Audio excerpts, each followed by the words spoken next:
I'm going to call the Special Planning Commission meeting to order June 30th, 2015. We'll start with an invocation from Ms. Rocha.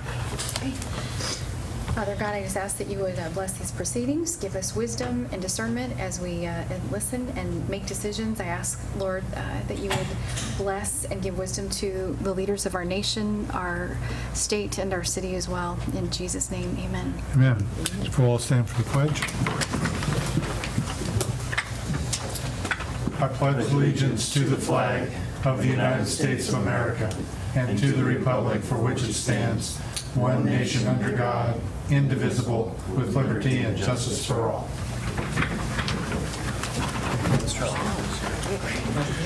Hello, Tyler. How you doing? Okay. We'll ask for citizen input on non-agenda items. See, we have two fine upcoming Canby citizens back there. Welcome, ladies. A lot to say. Yeah, welcome, ladies and gentlemen. I've seen that there is no one wants to step forward with citizen input on non-agenda items. We'll move along to the minutes of the June 8th meeting. Assuming that we've all read that, can I have a motion to approve those minutes? Mr. Chair, I would move that we approve the minutes from June 8th. Okay. And Ms. Rocha seconds. All in favor say aye. Aye. Opposed? Abstain. Okay. I wasn't here. Is there any new business? Seeing none, we'll move along to the public hearing. So I will read this so we'll all be legal. The matter presently before the hearing body requires a public hearing. All interested persons in attendance shall be heard on the matter. If you wish to testify on this matter, please be prepared to step forward to the microphone at the appropriate time, state your name, mailing address, and interest in the matter. For those people other than the applicants that are interested in testifying as either proponents or opponents, please sign in on the sheet or speak up when we call for testimony. For longer presentations, proponents and opponents may buy time from one another. In so doing, those either in favor or opposed may allocate their time to a spokesperson who will represent the entire group. You may be limited by time for your presentation. Generally, the applicant will have a total of 15 minutes to speak. The proponents will be given 5 minutes each. The opponents will be given 5 minutes each, and those thought to be neutral on the matter will be given 5 minutes each. The applicant will then have 10 minutes for a rebuttal. All questions must be directed through the chair. Any evidence to be considered must be submitted to the hearing body for public access and to become a part of the record. All written testimony received both for and against prior to the hearing shall be summarized by staff and presented briefly to the hearing body during the staff report. Testimony and evidence must be directed toward the applicable review criteria contained as indicated in the staff report, the comprehensive plan, or the applicable land use regulations which the person believes to apply to the decision. Failure to raise an issue accompanied by statements or evidence sufficient to afford the decision maker and the parties an opportunity to respond to the issue may preclude appeal to the Land Use Board of Appeals based on that issue. Failure of the applicant to raise constitutional or other issues relating to proposed conditions of approval with sufficient specificity to allow the local government to respond to the issue may preclude an action for damages in circuit court. Everyone present is encouraged to testify, even if it is only to concur with previous testimony. At this time, I would ask that any member of the Commission who has a conflict of interest to please indicate the nature and extent of the conflict, whether you intend to participate in or abstain from the hearing from hearing the present matter. Any conflicts of interest? Ex parte contact. Also, if any member of the hearing body has had any ex parte contact with anyone prior to this hearing, including a visit to the site, please declare the nature and extent of such contact at this time. Okay. Does any member of the audience have any questions for any commissioner regarding conflict of interest or ex parte contact? So the public hearing will be conducted as follows. First, we're going to have the staff report, and then questions, if any, to the staff by us. Then we will open the hearing for public testimony. Again, the applicant, not more than 15 minutes. Proponents, not more than 5 minutes each. Opponents, not more than 5 minutes each. Neutral, not more than 5 minutes each. And rebuttal by applicant, not more than 10 minutes.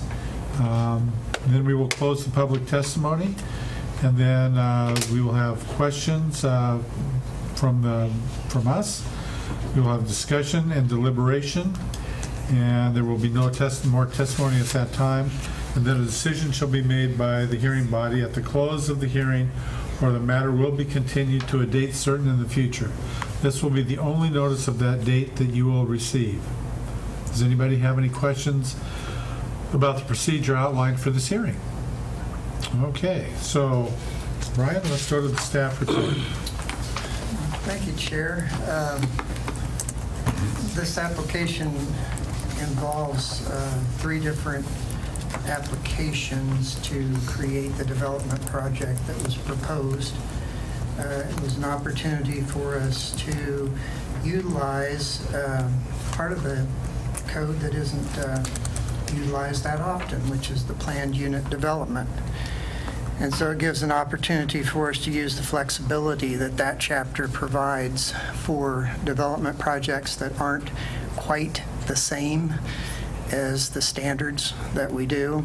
And a couple of the things that makes that appropriate is that we have a development that involves multiple duplex buildings on a single property. And the standard code says that you only are allowed 1 duplex in this R1.5 zoning district. But they're proposing 6 duplexes on a single property. But that pathway is clearly allowed, and with that flexibility through the planned unit development process.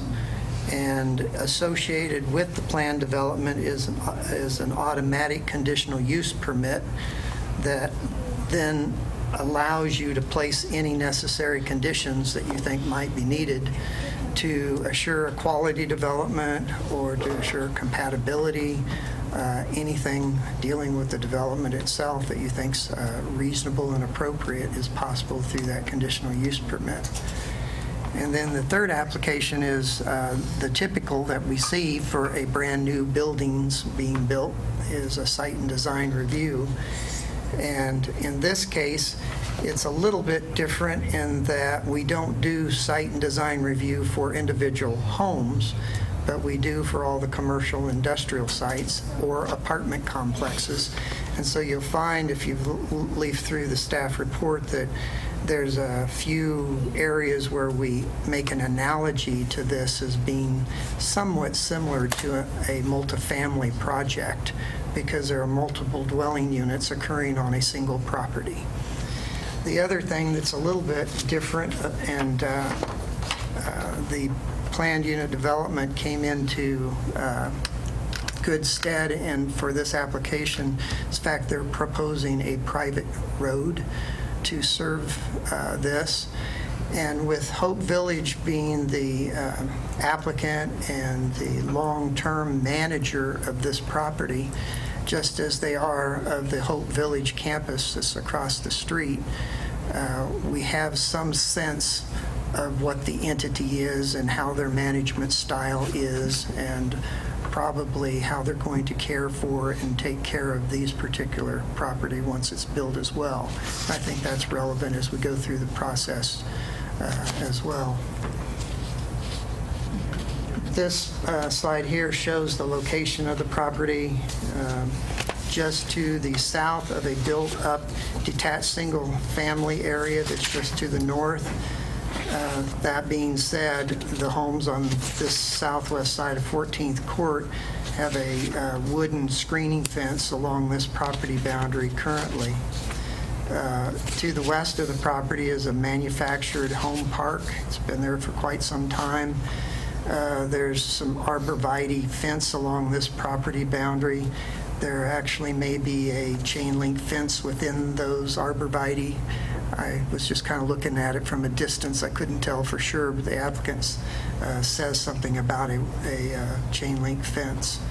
And there seems to be a wire fence existing separating the south boundary. There was a existing house on this property, and it's seen its demise through a practice fire with the fire department, a practice burn. I forget what you call those, but Training burn. yeah, training burn. There we have somebody. And so, Ask the expert. so if you visit the site, you'll see a few ashes out on the grounds because of that. This is the site layout, and it shows you that there's 6 duplex buildings. Duplex meaning there's 2 dwelling units shown. Whoops. Now, what did I do, Lainey? I stopped the whole thing, didn't I? Uh-oh. Well, that was easy to retrieve. I'm glad you're here. Each building has 2 dwelling units, and I believe there's like 3 different dwelling types within the 12 units. And so there's a little bit of difference between them, and you'll see a couple with a single garage where some of the units have 2-car garages, and a little bit of other differences in them as well. So it'll give a variety to serve the people that are basically on a waiting list for Hope Village to have additional housing in the area. The private street provided an advantage in that right-of-way isn't dedicated when you're using a private street. That changes the setbacks that are applicable because there isn't really a property line adjacent to the street. Even though that's the case, they are showing about 20 or more foot setback from the paved private road, which is pretty similar to what you'd find if you had a public street and a setback. And then around the edges, they've got 15 feet on the west boundary, and then 7, 8 feet on the north. As you can see, they aren't exactly the same distance, all parts of the duplex from that north property boundary.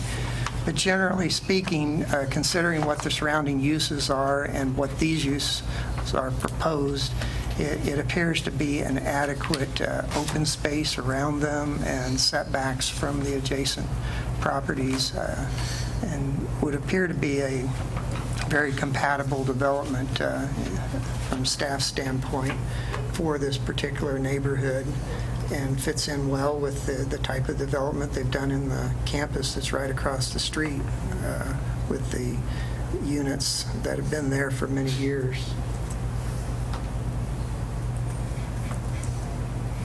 This is a landscape plan. It shows a little bit more. For one thing, they're actually showing street trees along South First Street, which is a public street. And as you know, street trees are a requirement. And in this case, taking a little bit divergence from what we normally do in a single-family neighborhood, is we're actually going to allow them, and they seem to have been agreeable to go ahead and plant those street trees and be responsible for them themselves, because we have the opportunity of it and a landscape plan being approved with this property, and that's not the norm for a single-family subdivision. So we're just taking advantage of that opportunity. You'll see that in the conditions of approval. They've got on this site some visitor parking. They have 7 parking spaces, including a handicapped space right in this area. So 4 spaces on this side and 3 on the other side.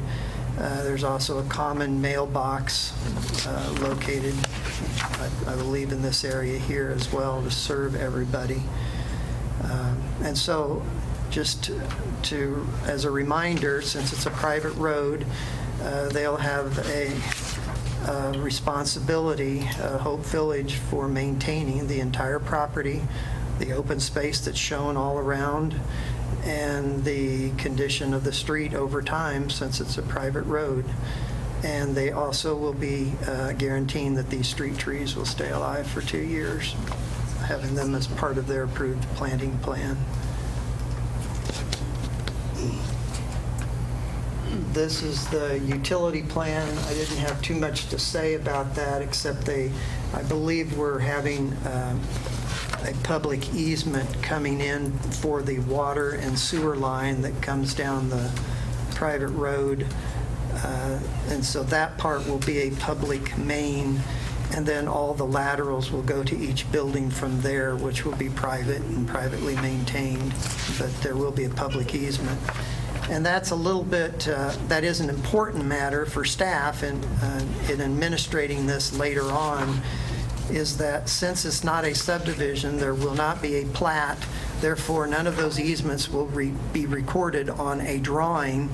Therefore, there will be separate legal documents that will need to be filed to make the proposed public easements a reality after we approve this. And we don't do that very often because they're usually platting things, and they're not platting this. Again, hence it's kind of similar to an apartment complex that's all owned by one entity and being taken care of and managed that way. A couple of the items mentioned in the staff report. Ori mentioned the first one here in the private street, and then there was a traffic impact study performed for this development, and there was a recommendation, as there is standard from our city engineer, that they improve 1/2 the frontage of the public street along South First Street, and so that's one of the conditions of approval. They'll be constructing a 6-foot sidewalk along that First Street frontage.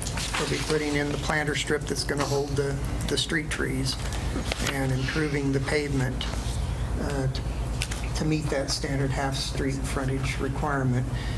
The plan is to maintain a 36-foot wide paved street. That's our old standard. Our new standard is 34 feet wide, and it's primarily because the street just to the north is 36. The applicant agreed that we'll just go ahead and continue that when it was suggested by our city engineer and public works director. And so it's going to match the existing street width that's there in their half-street improvements on the one side. The traffic study also suggested that they consider putting in a ADA ramp for an informal pedestrian crossing, with the idea that the residents are part of the Hope Village campus, and that they will likely want to take advantage of the facilities that are on the other side of the street. And so it would be nice to have a handicapped accessible ramp that would allow them to cross over the street. At this point, I'm not quite sure how that's working, because I visited the site and there's not a handicap ramp on the sidewalk on the other side. So we may be looking at having some construction on both sides of the street to accommodate that, and wanted to make you aware that that wasn't a requirement, but a recommendation, and they've been responsive to that so far and thought that was probably a good idea.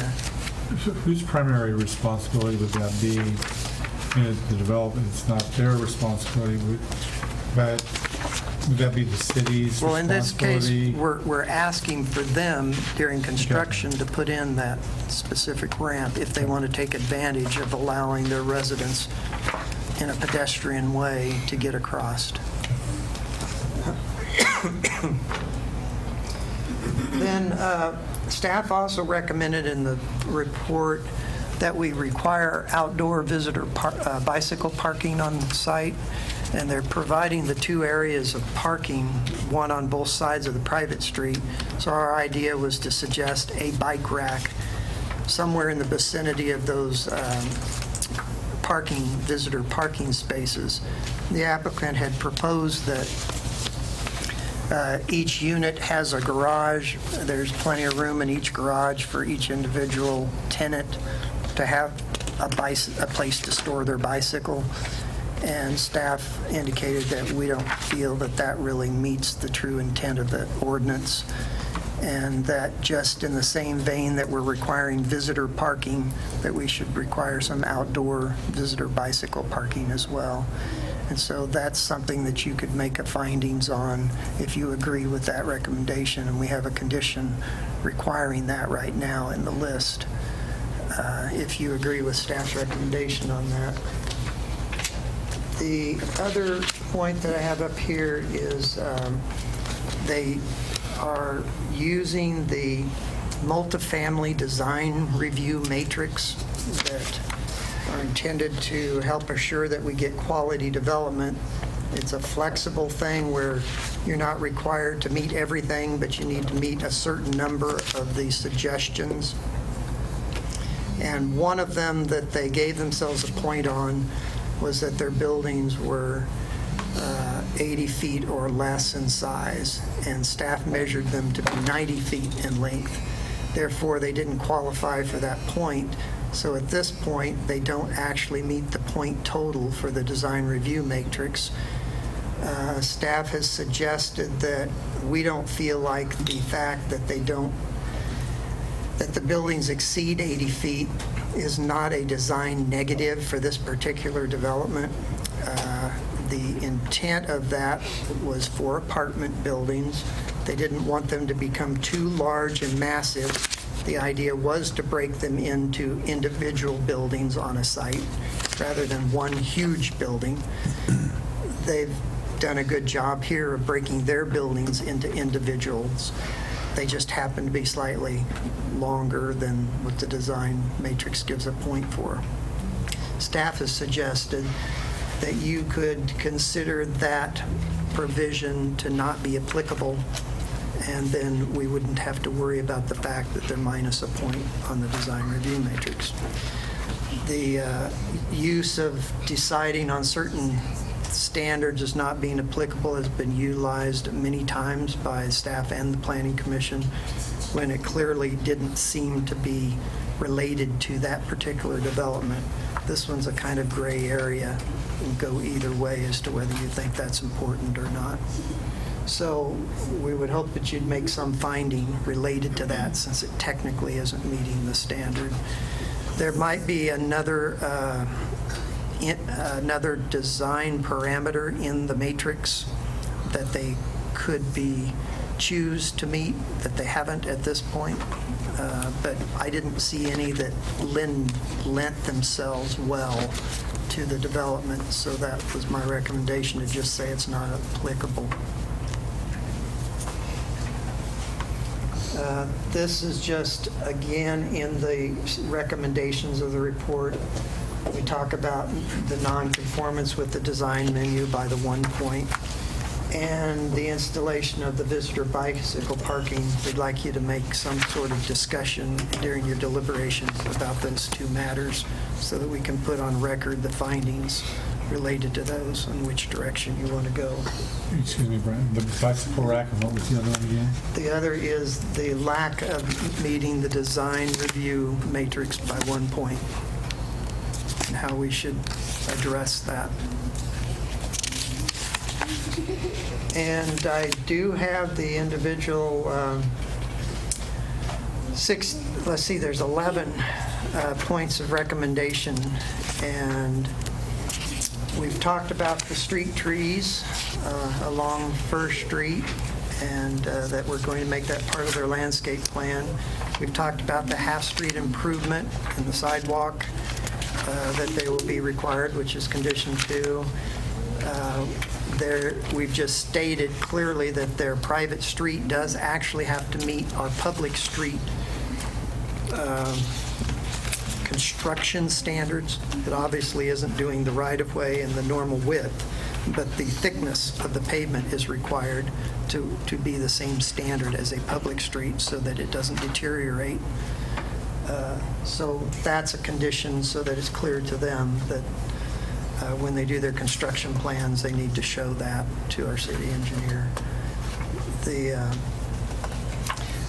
And then we mentioned again in here with condition 4 that since it's not being subdivided or platted, that the easement documents need to be filed of record separately to give us our public utility easements.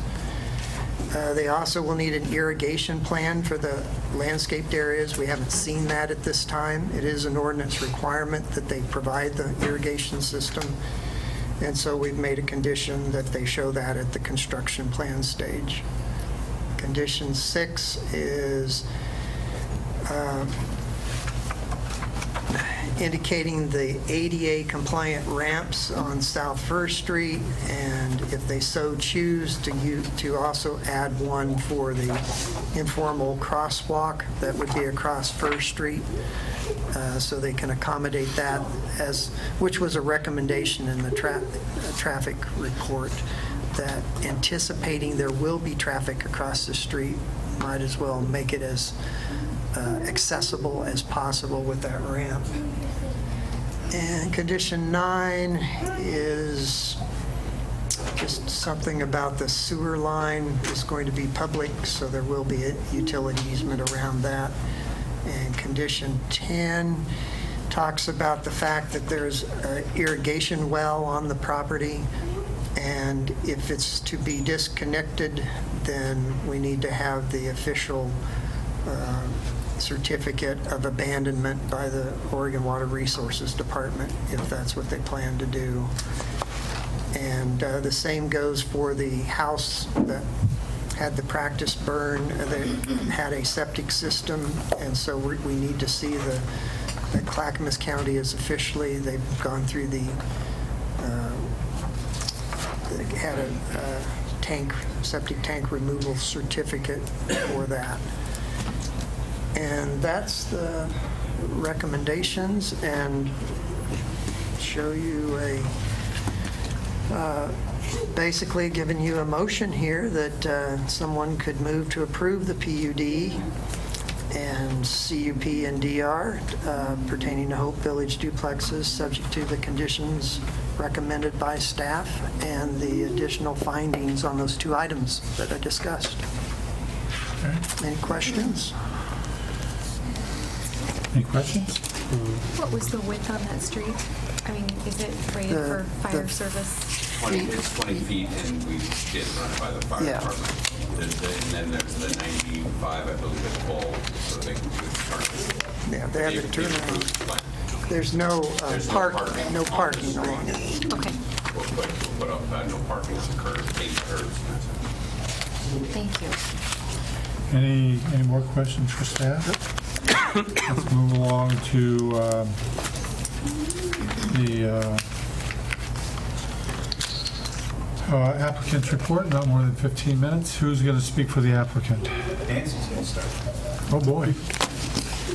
You have 15 minutes. Won't take me long. Hi, my name's Nancy Beachy, and I'm the chairman of the board of directors for Hope Village, and I'm here on behalf of our board and Craig Gingrich, who is the executive director. And I'm pleased to share the building plans we're proposing for our campus in the city of Canby.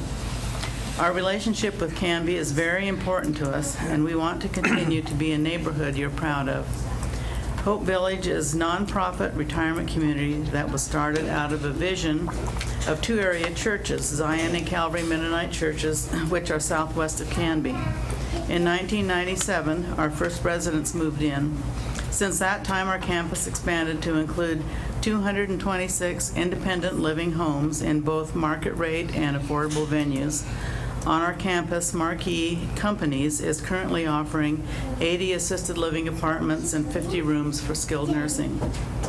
As we include the services provided by marquee companies, our campus now employs over 100 staff and serves over 400 customers.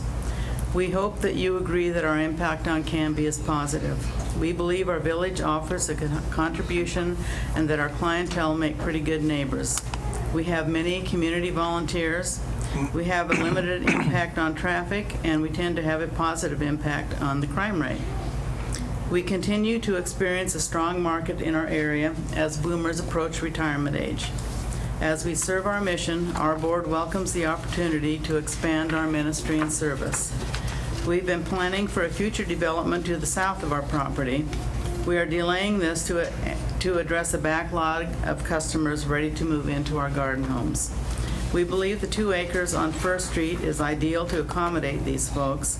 There's room for 12 ground-level cottages in walking distance to our community center and activity buildings. Bob Price is our team leader, and John Williamson is here representing LRS Architects, and they'll share with you concerning our application details and can answer your questions about the project.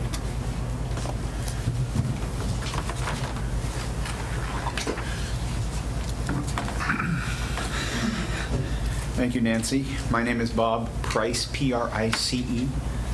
I am a consultant and a member of the consultant team that Hope Village has put together for this project. Based on our very good experience working with Brian and Laney on this project, it would be easy for me to get up here and say, we agree. Any questions? But you deserve a little more than that, and I think we do too. The idea is one that's come from a need at Hope Village to provide additional living facilities. They have a waiting list right now, and just to make things interesting, if you will, during our required neighborhood meeting, we only had 2 people there. And they were both folks that want to move into this new project. They came to find out about the new project. They weren't interested in the neighborhood issue or anything else. They came to find out about the project. So we spent our neighborhood meeting talking with 2 people who, I think, are going to move in. I mean, they decided based on that meeting that, hey, this is going to be a good place to live. And there are more other people that feel the same way. This particular project is one that Hope Village sees as just a part of their growth, expansion, and development. It's a project that will, as Nancy said, be a credit not only to Hope Village, but to this neighborhood and the city of Canby. We're asking for approval of the 3 applications that Brian referred to. The 11 conditions are acceptable to us. We have no issues with any of the conditions other than the one about the well. We have an irrigation well, as Brian mentioned, and we're trying to find a way to reuse that. We're working with DEQ on that issue right now, so we'll see if they allow us to continue to use it or not. Hopefully they will. But beyond that, that's the only condition, I think, that had any discussion between the staff and ourselves during the course of project development.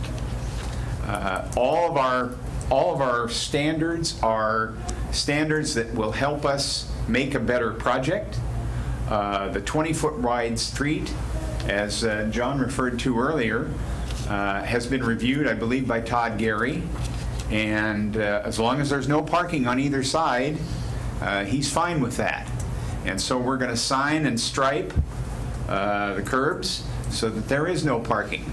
But in lieu of on-street curbside parking, we're providing those 7 spaces at the end of the straight length of street before you get into the bulb, and you saw that on the plan perhaps. And between those 7 spaces and the spaces that we have for each of the duplexes, we are going to be providing a total of 43 on-site parking spaces, which is far more than would normally be required. So people that live there, people that come and visit, will have a place to park without being on the street or without parking out on Fur.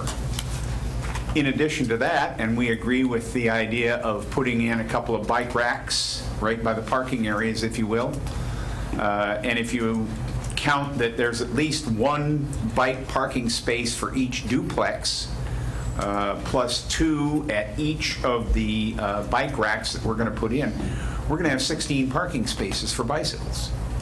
So between our provision of bike parking and vehicle parking, we're going to provide everything that our residents and visitors need in that sense. We wanted to keep the street private because to make it public would have an impact on our site design and would probably cause us to lose at least 2 units. So in discussion with staff, we came up with the idea of how to do this. We're going to have a 20-foot wide private street with public easement, public utilities under easements in that street, and we're going to control the parking, and it's going to work just as well or better than a development with a public street. So in the end, we've designed a project that is going to meet all the needs of Hope Village, not only now, but in the future. It'll be an asset to the city and the local neighborhood. And if you go back to the original map that Brian showed on the screen here of the development to the north of us, almost, yeah. We're going to look the same as the development on Southwest 14th Court, except we're not going to have property lines. We're going to have our dwelling units there. It's going to look almost the same as the development to the north. But it's going to be a little different, because we're private and they're public. But that's okay. That'll work fine for everybody. So at this point, I think I'm going to ask John Williamson, the architect who did the design, to come up and talk a little bit about some of the aesthetics and advantages that he's put into this project. And then we'll entertain any questions you folks might have, and we'll go from there. Okay. Thank you. Brian, put up the site plan, the floor plan. Yes. Hope Village, our design direction, our charge has always been to connect this development with the existing campus. And we've been asked to do that both through the design and actual physical layout of the property. Our civil drawings now have the accessible ramps on both sides of Fir, along with the connection. So because we realize that this can't be an island, and that's part of our design direction, is that this isn't the annex. This is part of their campus. They don't want this to be where those people live. So our design direction has always been to make these architecturally to blend in with the rest of the campus. So starting with that connection, with the physical connection of the accessible ramps and the crosswalks, and then we have this sidewalk that will bring people in to the site.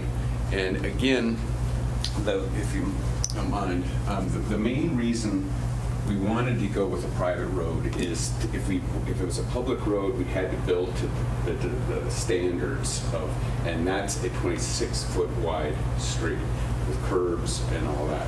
And as you can see, there are basically 2 designs. There's these E units, which are both ends, and then there's the D units. The E units vary only in that some are 1 car, some are 2 car.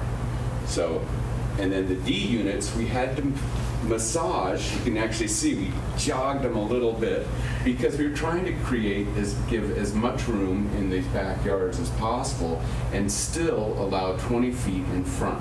So not only do all the units have a garage, they also have room in front before the curb to provide another car. So the 2-car units will be able to have 4 cars on site, on their site.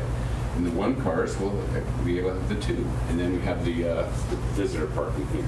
But so that's why that was one of the main reasons when it really came down to it, why we wanted this to be a private road. And again, we have run it by the fire department. They're fine with their trucks coming in. They have the required turnaround so that they can come in and turn around and get back out. So, and that's why these are the little slightly different. as far as the design, the units, the larger, the E units, they're around 1,600 square feet of living area, and then that's not including the garage. This one's slightly smaller. So they aren't that big of a unit. And our design goal, as you can see, is to make it into more of a neighborhood feel. They're one-story. A lot of the design cues were taken from the campus. These front entries with the little shorter roof over the other garage, the columns, the way the site is landscaped, and that's one of the benefits of Hope Village taking care of this site, is that they take care of the grounds. And if you've seen their campus, it's immaculate. So that's one of the beauties of having Hope Village have this as one piece of property. And then we have in our new plan, so as we've been responding to the staff report, we are providing these bike parking spaces here and here at the end of the accessible path. And then we are showing the accessible ramp there. The one item I'd like to talk about as far as the design that Brian mentioned was that 80-foot length.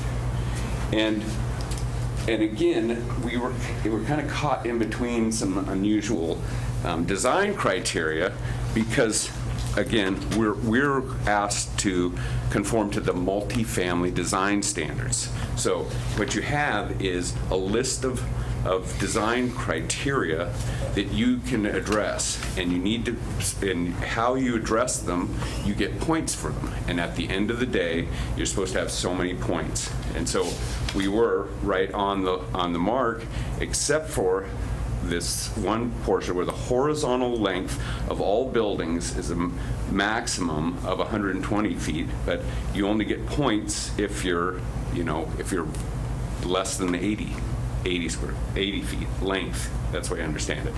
But this is under the category of prevention of monotonous and incompatible design.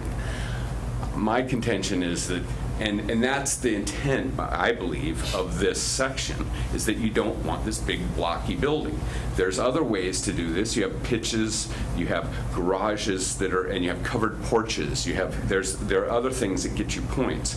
But it seems to me the intent of that is to keep this big blocky building. Well, we've got a number of duplexes, and we were trying to get them fit into this site that's actually, when you come down to it, fairly narrow north to south. And that's why we ended up, these pull out a little. But we still give plenty of room in between to create an open feel, a neighborhood feel to the cul-de-sac. But that's my take on that 80-foot, and so that's why we would ask you to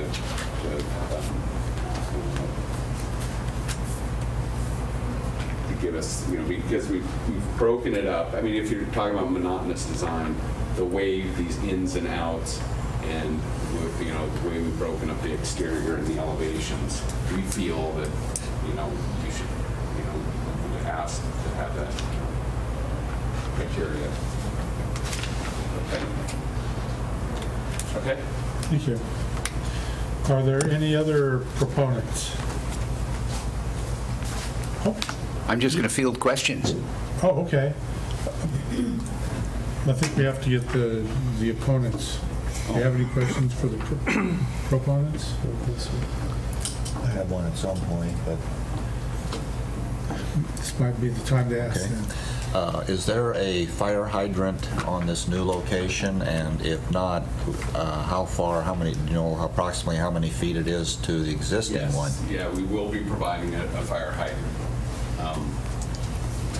One down at this point, and then there'll be one out here. There's actually one across the street. It'll be a private hydrant on our property, but there will be a hydrant. Well, I had a question for the young lady. So, what would you say is the average, what's the demographic of the people that live in Hope Village and that you would anticipate for this development? What would be the average age? I I can't say specifically, but I believe that would be around the 70s, upper 70s perhaps. The reason I asked that is the way it had come up earlier that there would be an ADA ramp on one side, but not on the other. Is that correct, Brian? I think I just heard John say Our civil engineer drawings do show the ramp on both sides. Oh, okay. That's answered my question. Yeah. Thank you. Okay, any more questions for the proponents? Thank you very much. I'd like to make one little comment. Okay. Your staff never gets enough credit for what they do. This is my 4th project out here in Canby for Hope Village, and it's always a pleasure to work with Brian and Laney. They're very helpful, very easy to work with. I do work all over the Portland metro area and across the river in Washington, and there's no place I'd rather come to do a project than Canby. You know, we have And- plenty of real homes and condos that are being built here, so feel free to purchase one. Well, and move into the neighborhood. I'm semi-retired, and my wife is going to retire in a couple of years, and I think our next stop is probably Hope Village. Well, thank you very much for that. We like them too. So we don't tell them that often enough, but then their heads wouldn't fit through the door. But they're building making special accommodations in the new Civic Center just for them. So okay. So do we have any opponents that would like to speak? Anybody that is neutral that would like to speak? Okay. And obviously, no rebuttal. So at this time, we will close the public testimony. Any more questions? What's that? Okay. Then we'll move on to deliberating. And so no additional testimony will be allowed unless specifically asked by us. So Tyler, you want to start? What are your thoughts here? Sure. I think that we should include a finding that the multifamily criteria of 90 feet does not apply to this because of the architectural distinctions between this and a traditional apartment or townhome type building. Okay. I would agree with that. Mr. Serlett? No, I have not. Mr. Hensley? I understand that everybody's okay with the bike rack issue, but there's still something that's not sitting well with me about requiring it or making a finding on it. We're looking at putting a requirement in that we have to put bike racks on a private road. And I don't know that that's the right avenue to go down. I think it's great that they're going to do it, but I don't know that we should have something in the findings that is stating that they have to do it, if that makes any sense. Something about that just doesn't sit right with me. So, I mean, it's great that they're going to put bike racks out there for everybody. That's fine. I agree that there's going to be plenty of parking for everybody. It's it's really nice once I started looking at how many parking spots there were there. It was pretty amazing for such a tight complex to have that many spaces, and all off street, which is great. But I'd like a little bit more discussion from everybody about requiring it in these conditions of approval and what that could possibly do for us future. Any thoughts on that? What Mr. Hensley said. No, I agree. I think if they want to do it, it's great.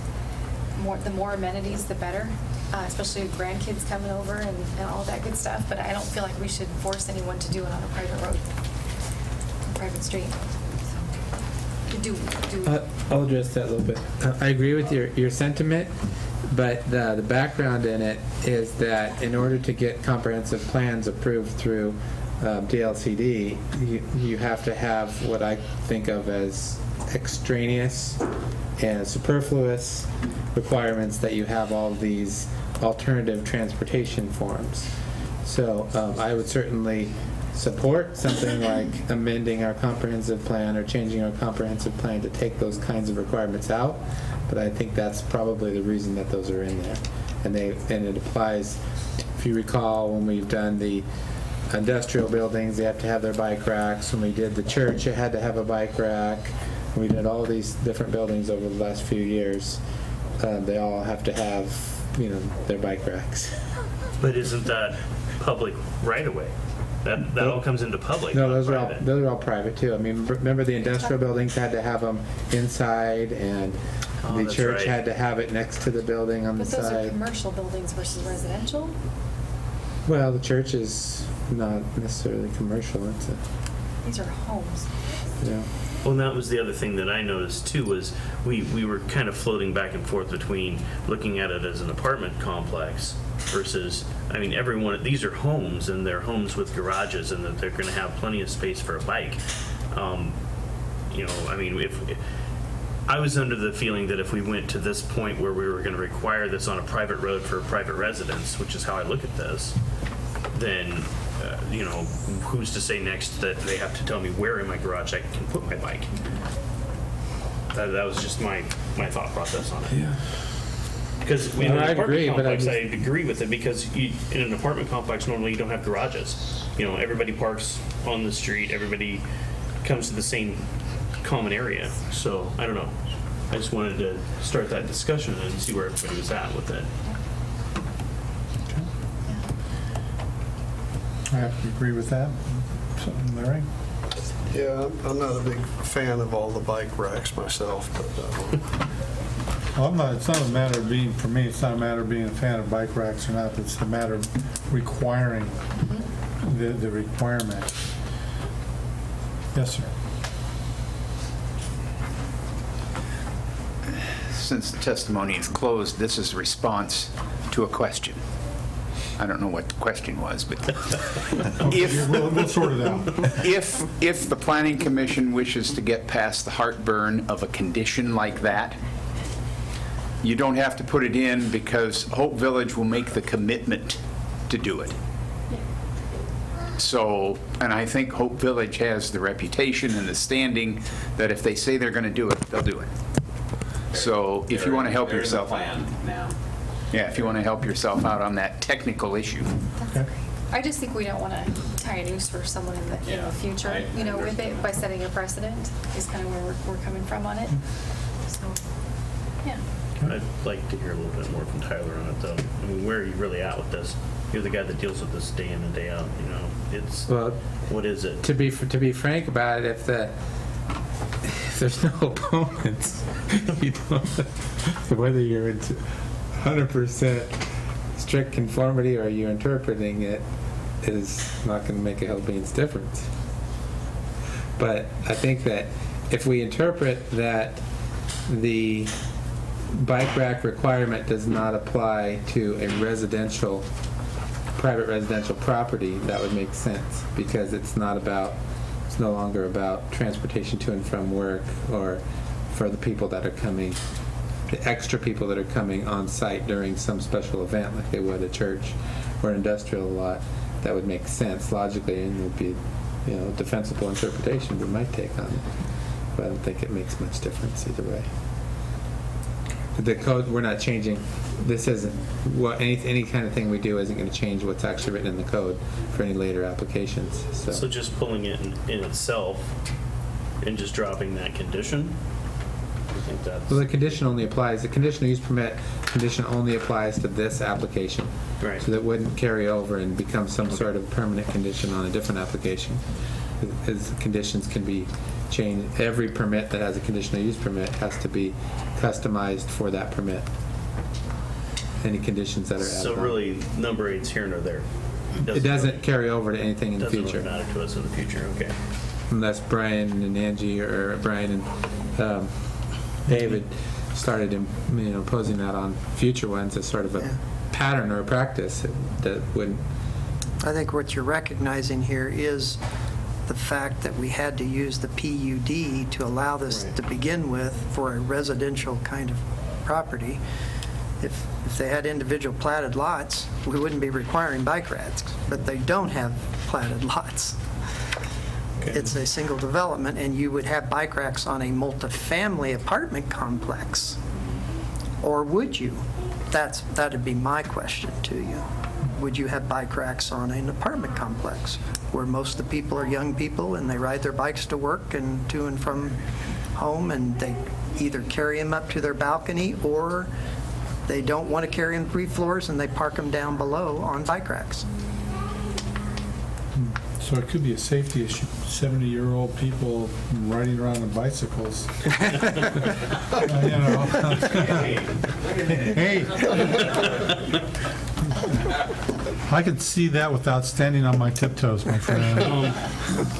I did have one other thing that I did notice late, and I had the question, I think for Brian probably. So I noticed that we're pulling the sidewalk back. We're using a planter strip on First Street. The complex that's at 14th Court, is that also the same way, or is that curb tight? I believe those are curb-tight sidewalks that are to the north.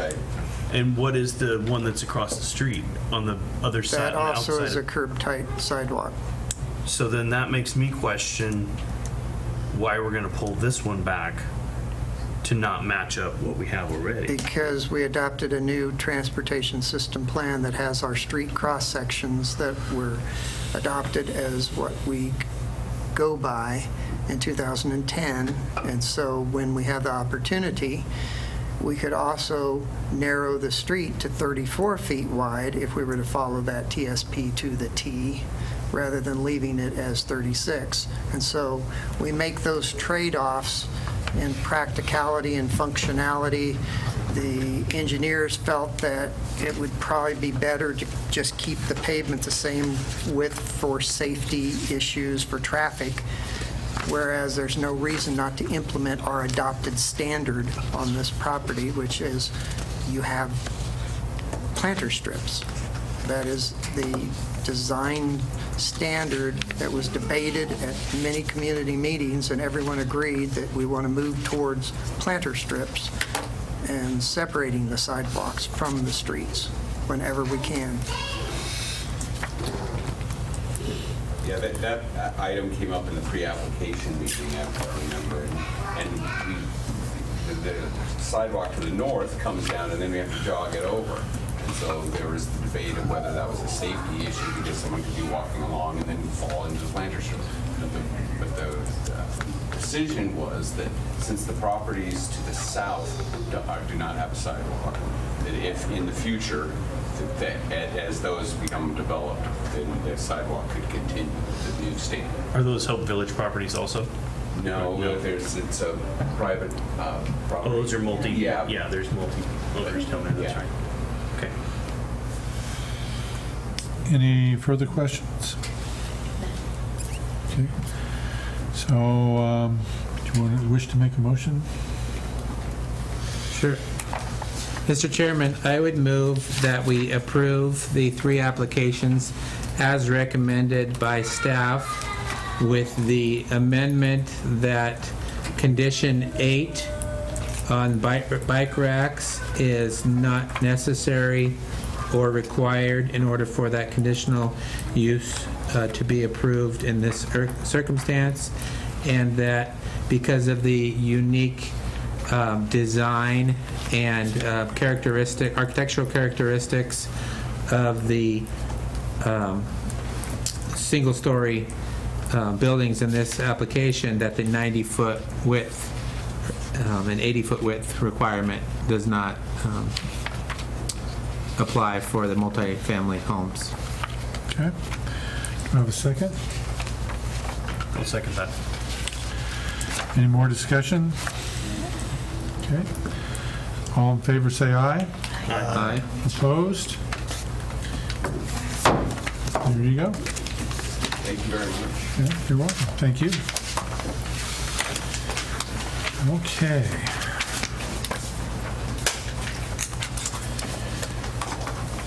Items of interest and report from the staff, the next planning commission on July 13th. Can I get you to go back up to item 6 in the agenda, which is What did I miss? consideration of a possible written findings of Oh. tonight's decision? I'm sorry.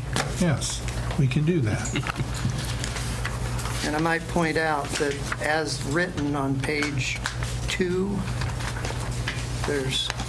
we can amend that, if you'll allow us to do that, to, says commission findings. Well, we just had one in the motion. And so we can write in those 2 decisions that you just made in your motion,